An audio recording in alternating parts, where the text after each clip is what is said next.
காப்பிரைட்ஸில் சில இதெல்லாம் சொல்லக்கூடாது, தனியாக தான் சொல்லணும். ஏன்னா இல்லை அதில் என்ன இருக்குன்னு சொன்னால், காப்பிரைட்ஸில் ஒரிஜினலில் வந்து அப்படியே எடுத்து போடக்கூடாது.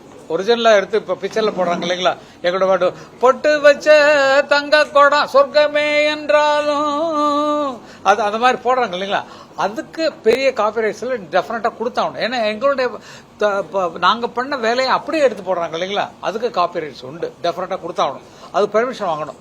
அண்ணா என்ன சொல்றாங்கன்னா, எங்கிட்ட வந்து அனுமதி கேட்கலாம். அப்படி படம் பண்றவங்களாம் நீங்க பார்த்திருப்பீங்க. நன்றி, இந்த படத்தில் இந்த பாடலை கொடுத்ததற்காக இளையராஜா அவர்களுக்கு நன்றி அப்படின்னு சொல்லி போட்டிருந்தாங்கன்னா சரியா போயிருக்கும். அவர் போய் கேட்டா அவர் கொடுத்துருவாரு, எடுத்துக்கப்பா அப்படின்னு சொல்லி கொடுத்துருவாரு. அவங்க கேட்காம போடுறதுனால தான் நமக்கு எரிச்சல் வருது. நம்மள யூஸ் பண்ணி நமக்கு பெரிய படங்கள் நம்ம ஒருத்தர் தனிப்பட்ட முறையில் பேர் சொல்லவே தேவையில்லை. தனிப்பட்ட முறையில் யூஸ் பண்ணிக்கிட்டோம், நம்ம பாடல்கள் பாப்புலராக நமக்கு சந்தோஷம் தான். வந்து ஒரு அனுமதி, இளையராஜா அவர்களுக்கு நன்றின்னு ஒரு போர்டு போடுறதுக்கு என்ன, ஒரு வார்த்தை போடுறதுக்கு என்ன, இந்த பாடலை கொடுத்து உதவி இளையராஜாவுக்கு நன்றி போடலாம். அப்ப எங்களை மதிக்காம நீ போயா நீர் அப்படின்ற மாதிரி சொல்லாங்க. இந்த காப்பிரைட்ஸ்ங்கிறது வந்து கம்போஸ் பண்ணப்பட்டவர்களுக்கான உரிமையான, எந்தெந்த காலத்திலும் இது என்னுடைய கம்போசிஷன் அப்படின்னு சொல்லக்கூடிய அனுமதி வாங்கியிருக்காங்க. அதனாலாம் மியூசிக் டைரக்டர்ஸ் எல்லாமே ஏஆர் எல்லாருமே வாங்கியிருக்காங்க.